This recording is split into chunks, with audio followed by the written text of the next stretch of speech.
हंसी के ठहाके किसे अच्छे नहीं लगते। बस कोई हंसाने वाला दिल चाहिए, कोई ऐसा ठहाका चाहिए जो आपके अंदर के मन को गुदगुदा दे और आप हंसने हंसाने को मजबूर हो जाएं। जी हाँ, महाराष्ट्र में एक ऐसी शख्सियत है जिनका नाम है मकरंद टीलू साहब और उनके ठहाके लाजवाब हैं। नमस्कार, मैं संजय सनम आप सबका सादर अभिवादन। महाराष्ट्र की एक ऐसी शख्सियत की बात कर रहा हूं जिनके ठहाकों को सुनकर आपको रामायण महाभारत के सीरियल के पात्रों के ठहाके याद आ जाएंगे साहब। अवसर था पुणे की 3 सोसाइटी में नव चैतन्य योगा परिवार की एक प्रशाखा का उद्घाटन। विशिष्ट अतिथि थे यहाँ के लोकप्रिय विधायक योगेश अन्ना टिलेकर साहब और पार्षद जी, लेकिन विशेष आकर्षण था मकरंद टीलू साहब का, जिनके हंसी के ठहाकों ने महफिल को लाजवाब कर दिया। तो चलिए आपको भी वो ठहाके सुनाते हैं। मराठी भाषा का आनंद लीजिए और ठहाकों से सीधे जुड़िए।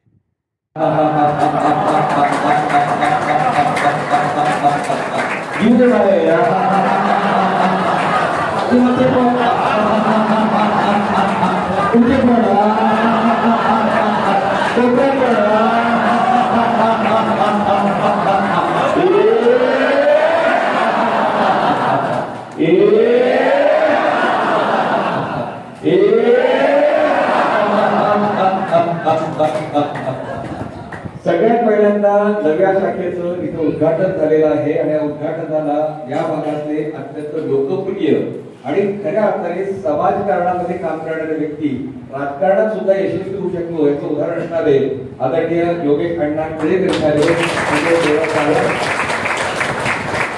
आणि मला आनंद याच्यासाठी वाटतो कारण अण्णांची जेव्हा पहिली इलेक्शन होती आमदारकीची त्यावेळेला त्याच्या प्रचारासाठी म्हणून काही काही ठिकाणी कार्यक्रम आयोजित केले जात असतात, त्यामध्ये मला येण्याचा योग आला होता। त्या जुन्या आठवड्याच्या डॉक्टरांना इथे आहेत आणि एखादं कुटुंब पूर्णपणे समाजासाठी कसं वाहून देतं स्वतःला याचं हे आदर्श उदाहरण आहे। आणि महत्वाची गोष्ट अशी आहे की पोटचा गोळा शेजारी बसलेला आहे म्हणून आईला आनंद आणि आपल्याला चांगला जावई मिळाला म्हणून सासूबाईंना मला सांगा कुठल्याही सासूबाईला आपला असा जावई मिळाला की ते अभिमान वाटत असेल की नाही। आणि आपण इथे गप्पा मारतोय नवचेतन हास्यपरिवारचे आपले संस्थापक अध्यक्ष विठ्ठल काटे सर, सुमनताई काटे इथे येऊ शकले नाहीत, पण आपण त्याची तब्येत चांगली राहावी यासाठी मला शुभेच्छा देतो। आणि मला बोलायला उभं केल्यानंतर आमच्या घरामध्ये 64 वर्ष लोकांना हसवण्याचं काम केलं। माझे वडील मधुकर टिंटू, मी स्वतः, माझी मुलगी हर्षदा, थोडक्यात वडिलांपासून मुलीपर्यंत जर विचार केला तर लोकांना हसवणं या क्षेत्रात या वर्षी आता 64 वर्ष पूर्ण झाली। 30 वर्षांपूर्वी हास्ययोग या संकल्पनेचा विचार प्रचार करायला लागलो आणि आतापर्यंत महाराष्ट्रात नाही, देशात नाही, परदेशामध्ये पोहोचलोय। ते जवळजवळ 12 लाखाहून जास्त लोकांना आनंद देण्याचा भाग घेतात। क्रिकेटमध्ये अण्णा कोच असतात, फुटबॉलमध्ये कोच असतात, मी हॅपीनेस कोच म्हणून काम करतो। अरे वा। आणि या 30 वर्षापूर्वी ना एक फार इंटरेस्टिंग गोष्ट असायची बघा, आपण दूरदर्शन सगळ्यांना बघायला पाहिजे हो का नाही। आणि या दूरदर्शनच्या काळामध्ये ना एक सिरियल फार जोरात चालायची, जे जुन्या लोकांना आठवत असेल त्याचं नाव होतं आणि ते नाव मला आता आवर्जून आठवलं, कारण ते नाव होतं ये जो है क्या बात है। आणि ये जो है जिंदगी मध्ये जे मेन कॅरेक्टर होतं ते सतीश शहाच होतं। आणि आज सतीश शहांना जोडण्याचं काम आमच्या इथे भागामध्ये काम करणारे आणि त्यांचा अतिशय उत्तम असं लोकांमध्ये विसरण्याची प्रवृत्ती आहे कुंदे सर, एका कुंदे सरांसाठी जोरात टाळ्या। काय होतं, लोक फ्लॅट विकत घेतात, फ्लॅट विकत घेतल्यानंतर घडतं काय, लोक येणाऱ्या पाहुण्यांना सांगतात इथं ना स्विमिंग पूल आहे, इथे जिम आहे. जसं काही पाण्याला वाटतो हा सकाळ दुपार संध्याकाळ त्या पाण्यामध्ये डुंबतच बसलाय. पण एकदा का पाहुण्यांना दाखवून झालं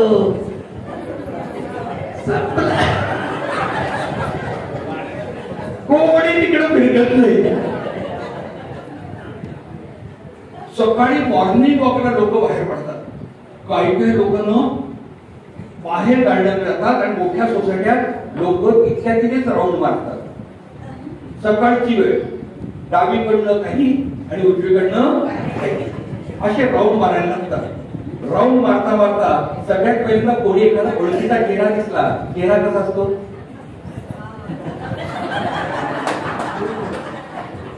हे राऊंड नंबर 1. राऊंड नंबर 2 हा इकडून तो तिकडून पुन्हा तोच माणूस दिसला.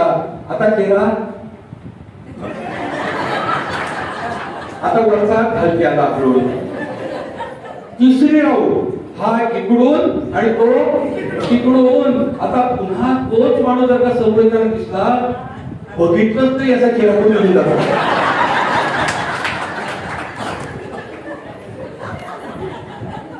सलग 3दा सुद्धा हसणं अवघड झालंय या सर्वांनो. अख्ख्या या काळामध्ये माणूस हा समाजप्रिय आहे, कळपाने जगणारा आहे.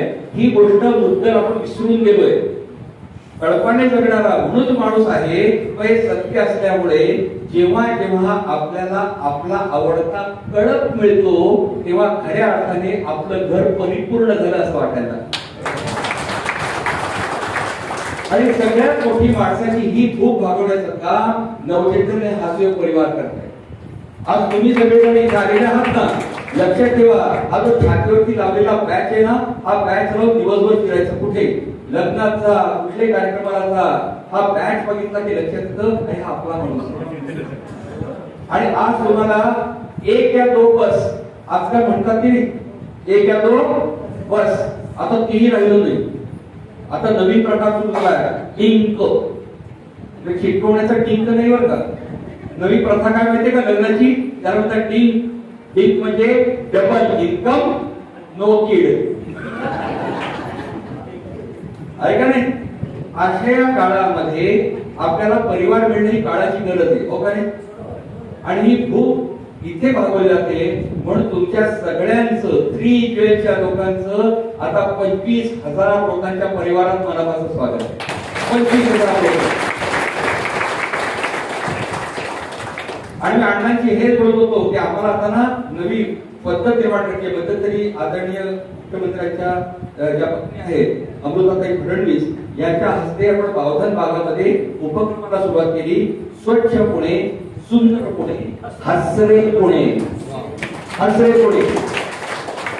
आमच्या दशपुरे सरांनी तेव्हा भरपूर काम केलं होतं. पण हे सगळं करत असताना हसरं पुढं करायचंय या सर्व. मग आता आपलं काही ते ध्येय असायला हवं ना. ध्येय हवं ना. जरा गोडग्यावरती आता गोडवरती घ्यायचंय. आणि आता आपलं एकच लक्ष, एक लक्ष. एकदा म्हणायचंय एकच लक्ष. आवाज मोठा पाहिजे. एकत्र पाहिजे. एकच लक्ष, एकच लक्ष, एकच लक्ष. मला सांगा 70 लाखाच्या पुण्यामध्ये जर 70 माणसामागे हसरा माणूस असेल तर पुढे पॉझिटिव्ह होईल. रंजना इतके वर्ष आहे, अण्णा इतके वर्ष आहेत. मला सांगा राजकारणातल्या माणसाला कोणीतरी येऊन कधीतरी आनंदाची बातमी सांगतात का? पहिलं भेटलं की अण्णा तिकडे तुमचंय. अरे कशाला तुमचंय? अरे तिकडचं तुमणं दिसतंय पण इकडचं तुमणं वाढलंय का नाही? वाढलंय ना. इथं फार तुंबायला लागले आता. म्हणून चांगली बातमी कोणी बोलतच नाही. पण एकच विनंती आहे सगळ्यांना की जेव्हा जेव्हा राजकारणाचा माणूस भेटेल ना तर नवा तत्व आपण वापरायचं. आपल्या नवचैतन्य परिवाराचं सगळ्यात पहिल्यांदा त्यांनी केलेलं चांगलं काम काय आहे ते स्वतःहून त्यांना धन्यवाद द्यायचे.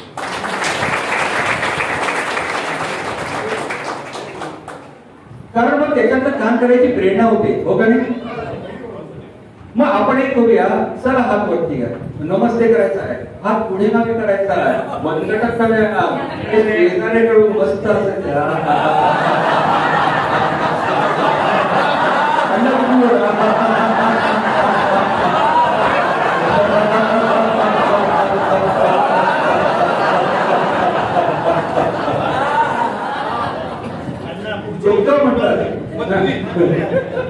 हे मंत्री हास्य करून घेतलं का जेव्हा अण्णा मंत्री होतील तेव्हा नक्की ते पण आपल्याला पॉझिटिव्ह सांगतील, तुमच्या इथे मंत्री हास्य केलं आणि मला मंत्री बनलं.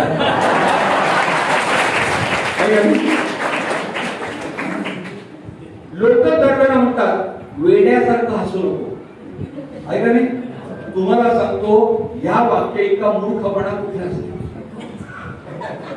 या वाक्य इतका मूर्खपणा कुठलाच नाही. हसणारे वेडे नसतात, तर न हसून तो वेडेपणा करतात, न हसून वेडेपणा करतात. दिलंय ना परमेश्वरांनी, वापरलं तर पाहिजे का नको. ऐका नाही, आपण वापरलंच नाही तर उपयोग होईल का? नाही होणार.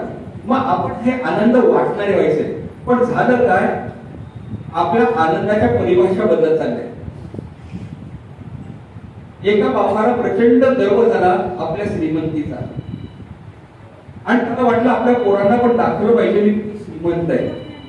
पोरांना पण कळलं पाहिजे ना तुम्ही कुठं राहताय, माझ्यावर पण राहताय, माझा एवढा मोठा बंगला, अमुक तमुक. मला वेळ होत नाही घरच्यांना वेळ द्यायला, पण म्हणून काय झालं, तुमच्यासाठी एवढा बंगला बांधलाय, सगळं केलेलं आहे. मग त्याने विचार केला पोरांना ना आपली श्रीमंती कळली पाहिजे. कधी पोरं बोलतच नाही आपल्या कौतुकाचं. मग श्रीमंती दाखवायचा एक प्लॅन केला त्याने. काय केलं माहिती, गाडी काढली, बाहेर घेऊन गेला आणि ठरवून टाकलं कुठं तरी एखादं झोपडं दिसलं ना थोडस, त्या ठिकाणी गाडी बंद पडली असं नाटक करायचं, पोरांना कन्फ्युज व्हायचं. मग त्यानुसार त्यांनी गाडी बंद केली. म्हटलं गाडी चालू होत नाही, पलीकडचं झोपडं होतं, चला म्हणे आपण त्याच्याकडे जाऊ. सगळेजण तिथे गेले.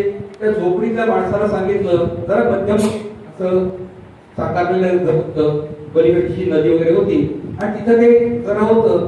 तोडला, इथं माझी गाडी बंद पडली, या गावात या भागात मी नवीन आहे, इथं माझी गाडी सोडवण्यासाठी म्हणून नीट करण्यासाठी माणूस यायला आता उद्या सकाळ लागणार आहे, काय करता, इथं कुठे जवळपास राहिला आहे का एखादं. थोडं कशाला दुसरीकडे जाता दादा, ठीकच राहती, इथंच राहा, इथंच राहा म्हटल्यावरती त्याला म्हटलं संधी मिळाली. आता पोरांना गरिबी काय असेल ती दाखवली पाहिजे. मग तो म्हटलं पण जेवण खाण काय, कशाला काळजी करता, मी करतो की तुमच्यासाठी, काय काळजी करू, तुम्ही निवांत राहा. त्यानुसार रात्रभर ते राहिले. दुसऱ्या दिवशी गाडी आली, बाजूवरती ते झोपलेले होते. गाडी आली, गाडी रिपेअर केली, गाडीतनं निघाले आणि बापानं पोरांना विचारलं तुम्ही काय पाहिजे. आता त्याला अपेक्षा होती पोरं म्हणतील बाबा आपण किती श्रीमंत आहोत आणि किती गरीब लोक आहेत. पोरं म्हणाली बाबा काय सांगू तुम्हाला, आपल्याकडे फक्त एकच पुत्र आहे, त्यांच्याकडे 4-4 पुत्र आहेत आणि आपल्याकडे कोंबड्या पण नाहीत, त्यांच्याकडे कोंबड्या शेळ्या, एवढं कशाला गायी पण होत्या. आणि अजून काय सांगू, आम्ही काय पाहिलं आपल्याला ना ते स्विमिंग पूल आहे, पण यांच्याकडे तर अख्खी नदी आहे. मुलं एक एक वर्णन करत गेली आणि सगळ्यात शेवटचं वाक्य म्हणाली बाबा धन्यवाद, तुमच्यामुळे आज आम्हाला एका श्रीमंत माणसाच्या बरोबर राहतात. जगण्याची खरी श्रीमंती ही असते जेव्हा माणसं माणसाशी जोडली जातात. ते माझ्यापासून मी श्रीमंत एकटा राहिला एकटाच गेला, पण जेव्हा तुम्ही एकमेकांमध्ये येते तेव्हा फरक पडायला लागतो. हाऊसिंग सोसायटी फरक पडायला लागले.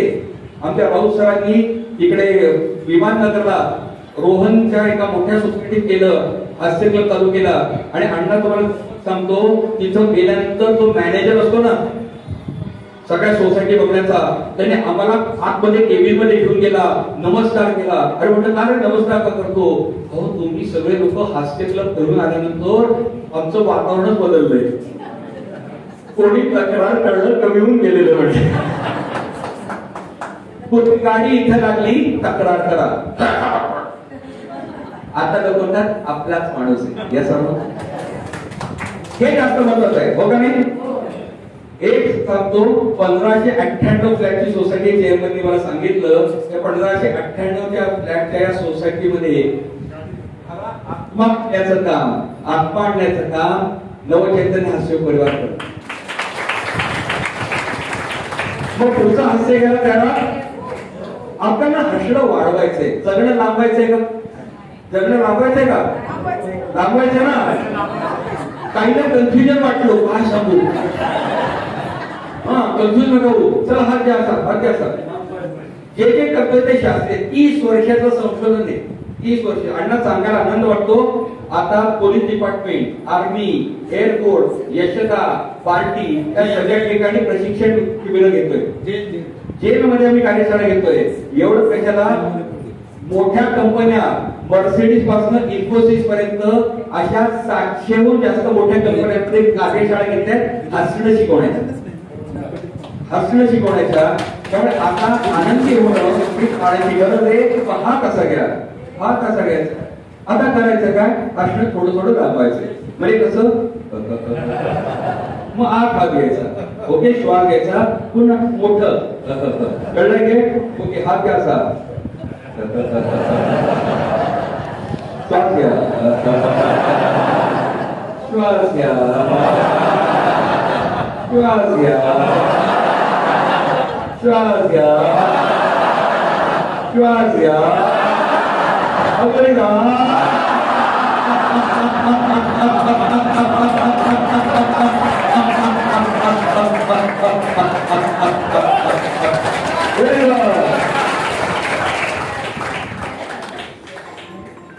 प्रत्येक जण घरात बाहेर पडतो तेव्हा टेन्शनचं गाठोडं घेऊन बाहेर पडतो. या सर्व. पण मला सांगा, आता हसल्यानंतर एक तरी डोक्यामध्ये टेन्शन वाटतंय का? नाही. याला म्हणतात लाफ्टर मेडिटेशन. हसण्याची मेडिटेशनची लेवल काय या विषयावरती कधीतरी वेळ मिळाला जास्त डिटेलमध्ये बोलायला येईल. एक फक्त माहिती म्हणून सांगतो, हसणं हा विषय घेऊन आणि त्याचं शरीरशास्त्र, मानसशास्त्र आणि जगण्याची संवेदना काय याच्यावरती बोलायला लागलो ना तर कमीत कमी 21 तास बोलेल. 21 तास. प्रचंड मोठं तत्वज्ञान आहे, हे समजून घेऊया. आपण नुसता टाइमपास करतोय असं नाही, आपण त्यामागे याचं शास्त्र आहे. हॉर्मोनल सिस्टीम पूर्ण चेंज होऊन जाते. पूर्ण हॉर्मोनल सिस्टीम चेंज होते. याचा परिणाम काय माहिती पडतो? आपल्या हास्य क्लबमध्ये येणारे अनेक लोक परिवारात आहे ज्यांना पूर्वी पार्किन्सनचा त्रास होता, थरथरतात, पण 2 महिन्यामध्ये त्या माणसाचे कंट्रोल आलेले आहे. असे आपल्याकडे किती उदाहरण आहेत. अवघड आहे. कोणाचं बीपी कमी झालं, कोणाचा डायबिटीस वरती कंट्रोल यायला लागला. अनेक फायदे झालेले आहेत आणि फायदे घेत आपण पुढे जातोय. म्हणून हे फायदे स्वतःपुरते ठेवायचे नाही. म्हणून सगळ्या सोसायटीच्या लोकांना एकच विनंती आहे, जास्तीत लोकांपर्यंत तुम्ही मेसेज सांगायचा. आपल्याकडे आता नवीन हास्य क्लब सुरू झालाय, तुम्ही जॉईन व्हा हे आपण सांगायला लागू. चालेल का नाही? कुठेही बाहेर गेला बॅच लावून जायचं, लोकांना विचारतील हे काय सांगायचं, या कोपऱ्यात तुम्हाला हसायला करून पाठवतो बाहेर. कारण हे आपल्याला करायचंय. कारण सगळ्यात मोठं सामाजिक काम दुसऱ्याला आनंदी करणं आहे. या सर्व आनंदी करण्या इतकं दुसरं सामाजिक चांगलं काम कुठलंही नाही. इथे आलेले जे अनेक विभाग प्रमुख आहेत, शाखा प्रमुख आहेत, हे सातत्याने गोष्टी करतायत. मग चला आनंद एवढ्यासाठी पुढचा टप्पा करूया. उन्हाळा जास्त आहे ना, मग पेंग्विन बाहेर काढायचा का आपल्याला? चला हात घ्यायचा, हात असा बाजूला करायचा आहे, मस्त हलवायचा आहे. हास्य योगामध्ये हसणं असतं आणि त्यावर कल्पनाशक्तीचा व्यायाम मुद्दाम केला जातो. त्याचं काय सायन्स आहे निवांत बोलूया. आता करून टाका, बस एवढंच करा.